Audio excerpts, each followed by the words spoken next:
নমস্কার। আজ 28শে ডিসেম্বর 2023 ইংরেজি বৃহস্পতিবার।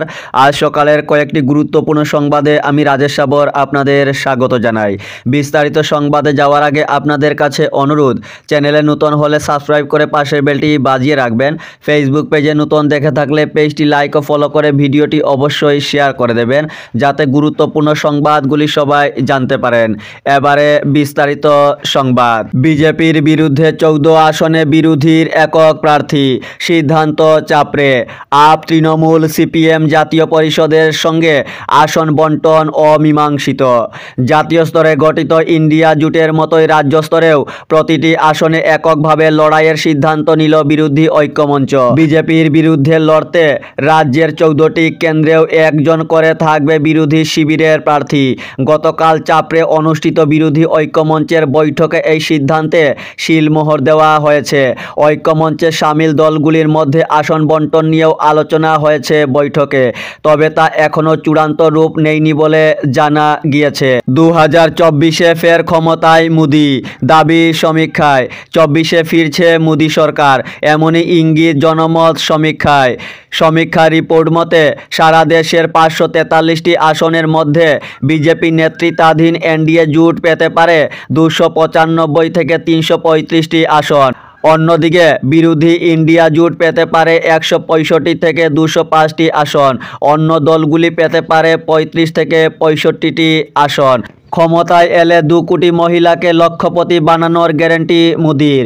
2014 সালে ক্ষমতায় আসার আগে দেশবাসীকে বছরে 2 কোটি চাকরির স্বপ্ন দেখিয়েছিলেন মোদি। এক দশক পর এবার 24-এর লোকসভা নির্বাচনের আগে 2 কোটি মহিলাকে পরবর্তী বিজেপি ক্ষমতায় এলে লক্ষপতি বানানোর গ্যারান্টি দিলেন মোদি। গতকাল মধ্যপ্রদেশের আত্মসহায়ক গোষ্ঠীর মহিলাদের একটি সমাবেশে ভার্চুয়ালি যোগ দেন প্রধানমন্ত্রী। সেখানেই মহিলাদের উদ্দেশ্যে তিনি বলেন, দেশের প্রায় 2 কোটি মহিলাকে তিনি লক্ষপতি বানাবেন। 14 বছর আলোচনার পর চুক্তি, দিল্লি গেলেন আলফা নেতারা। দীর্ঘ 14 বছর ধরে আলোচনার পর অবশেষে স্বাক্ষরিত হচ্ছে আলফা সরকার শান্তি চুক্তি। দাবি পূরণের 100% আশা নিয়ে গতকাল দিল্লি উড়ে গেলেন আলফা নেতারা। কেন্দ্র রাজ্য সরকারের সঙ্গে ত্রিপাক্ষিক চুক্তিতে স্বাক্ষর করতে গতকাল সকালে দিল্লি যান আলফার 16 জন প্রতিনিধি। গোয়েন্দা সংস্থার পক্ষ থেকে নয়াদিল্লিতে তাঁদের কোনো এক গোপন স্থানে নিয়ে যাওয়ার খবর পাওয়া গিয়েছে। আগামী শুক্রবার অর্থাৎ আগামীকাল বিকেল 5টায় দিল্লিতে আলফার সঙ্গে সরকারের শান্তি চুক্তি স্বাক্ষরিত হওয়ার কথা রয়েছে। চুক্তি স্বাক্ষরের অনুষ্ঠানে থাকবেন কেন্দ্রীয় স্বরাষ্ট্রমন্ত্রী অমিত শাহ, অসমের মুখ্যমন্ত্রী ডক্টর হিমন্ত বিশ্ব শর্মা ছাড়াও প্রমুখরা। ভরাখায়ে 4 বিঘা জমিতে গড়ে উঠবে নতুন সার্কিট হাউস। প্রশাসনের নির্দেশে এলাকা পরিদর্শন বিভাগীয় কর্তাদের। ভরাখায় এলাকায় ইন্টিগ্রেটেড ডিসি অফিস প্রাঙ্গণে গড়ে উঠবে নয়া আবর্ত ভবন, এমনই ইঙ্গিত মিলল পূর্ত ভবন বিভাগের এক সূত্রে। নতুন সার্কিট হাউসের জন্য 4 বিঘা জমি বরাদ্দ করতে পূর্ত বিল্ডিং ডিভিশনকে রীতিমতো নির্দেশ দেওয়া হয়েছে প্রশাসনিক তরফে। এমন নির্দেশের প্রেক্ষিতে গতকাল এলাকা পরিদর্শন করেছেন পূর্ত কর্তারা। শুধু তাই নয়, পছন্দসই 4 বিঘা জমি চূড়ান্ত করার চিন্তাভাবনাও শুরু করেছেন তারা। ফের গ্রেপ্তার বার্মি সুপারি সিন্ডিকেটের মাফিয়া রঞ্জন লস্কর।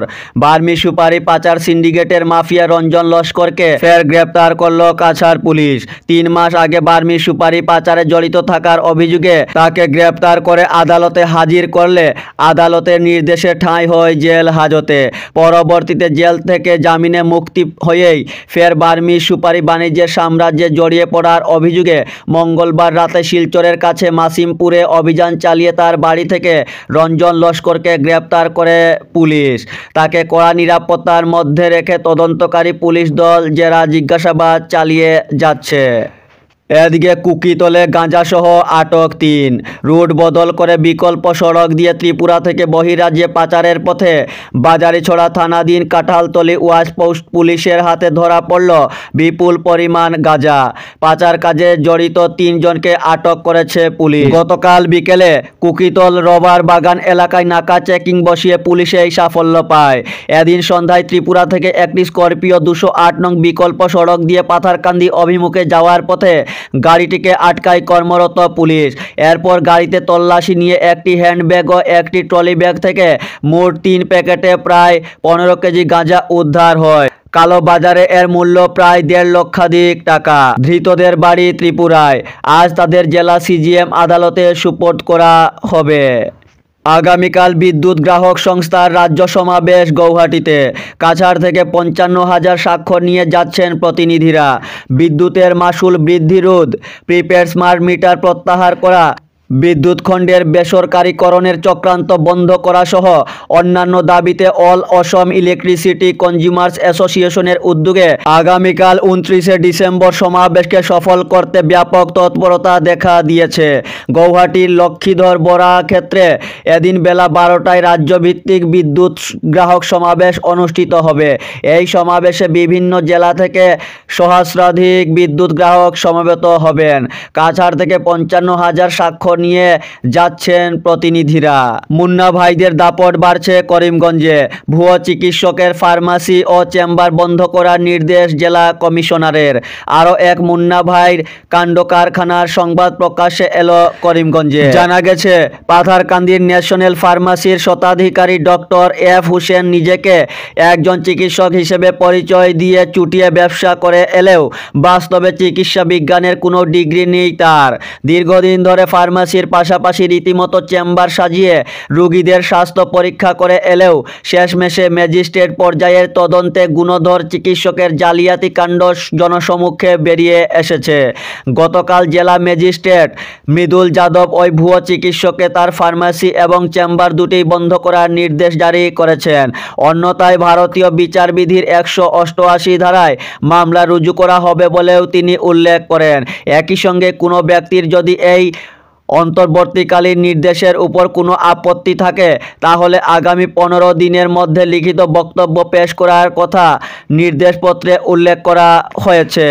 হাইলাকান্দি করিমগঞ্জে চতুর্থ ও তৃতীয় শ্রেণীর নিয়োগ পরীক্ষা কেন্দ্রের দাবি। মুখ্যমন্ত্রীকে স্মারকপত্র। তৃতীয় ও চতুর্থ শ্রেণীর নিয়োগের পরীক্ষা গ্রহণ কেন্দ্র হাইলাকান্দি ও করিমগঞ্জে করার দাবিতে রীতিমতো সরব হলো ছাত্র সংস্থা এনএসইউআই। গতকাল প্রদেশ এনএসইউআইয়ের সাধারণ সম্পাদক শুভজিৎ চক্রবর্তীর নেতৃত্বে সংস্থার জেলা কমিটির এক প্রতিনিধি দল হাইলাকান্দির অতিরিক্ত জেলা আয়ুক্ত ত্রিবিদ রায়ের সঙ্গে দেখা করে রাজ্যের মুখ্যমন্ত্রীর উদ্দেশ্যে এক স্মারকপত্র পেশ করে হাইলাকান্দি ও করিমগঞ্জে পরীক্ষা গ্রহণ কেন্দ্র করার দাবি উত্থাপন করেন। লালাই মোহাম্মদ ফয়েজের অনুষ্ঠান 28শে জানুয়ারি। হাইলাকান্দির লালায় আগামী 28শে জানুয়ারি রবিবার লালা সেন্ট্রাল স্কুল প্রাঙ্গণে single reality show superstar singer season 2 এ অংশগ্রহণকারী শিশু শিল্পী মোহাম্মদ ফয়েজের সঙ্গীত অনুষ্ঠানের আয়োজন করা হয়েছে। মঙ্গলবার লালা সেন্ট্রাল স্কুল প্রাঙ্গণে এ মর্মে এক সভা আয়োজিত হয়। কাটলিচড়ার বিধায়ক সুজামউদ্দিন লস্করের প্রতিনিধি দিলওয়ার হোসেন বড়ভূইয়ার পৌরোহিত্যে আয়োজিত সভায় লালার পুরনেত্রী তুলসী রায় বিশিষ্ট সঙ্গীত শিল্পী বিপ্লব দাসকে উপদেষ্টা মনোনীত করে 31 সদস্য বিশিষ্ট একটি পরিচালনা কমিটি গঠন করা হয়। প্রদেশ কংগ্রেস ভাষিক সংখ্যালঘু বিভাগের সহসভাপতি মানবেন্দ্র। প্রদেশ কংগ্রেস কমিটির ভাষিক সংখ্যালঘু বিভাগের রাজ্য কমিটির সহসভাপতির দায়িত্ব পেলেন করিমগঞ্জ লক্ষ্মীচরণ রোডের মানবেন্দ্র মালাকার। ওই বিভাগের রাজ্য সভাপতি সুকান্ত ভট্টাচার্য এই নিযুক্তি দিয়েছেন। মানবেন্দ্র নিউ সোশ্যাল ডেভেলপমেন্ট অর্গানাইজেশনের সভাপতি এবং একজন সাংস্কৃতিক ব্যক্তিত্ব। তাকে ভাষিক সংখ্যালঘু বিভাগের জন্য কাজ করতে 6টি জেলার দায়িত্ব দেওয়া হয়েছে। বাড়ছে করোনা। কর্ণাটকে ফের বাধ্যতামূলক আইসোলেশন। ক্রমশ বেড়ে চলেছে করোনার নতুন ভ্যারিয়েন্টের সংক্রমণ। ইতিমধ্যেই JN.1 ভ্যারিয়েন্টের সংক্রমণ ধরা পড়েছে 69 জনের শরীরে। তার মধ্যে সবচেয়ে বেশি সংক্রমিত হয়েছে কর্ণাটকে। এই পরিস্থিতিতে ফের আইসোলেশন বাধ্যতামূলক করল কর্ণাটক সরকার। সূত্রের খবর, মঙ্গলবারেই নতুন করে 74 জন আক্রান্ত হয়েছেন দক্ষিণ রাজ্যে। এর মধ্যে 57 জনেই বেঙ্গালুরের বাসিন্দা। মৃত্যু হয়েছে 2 জনের।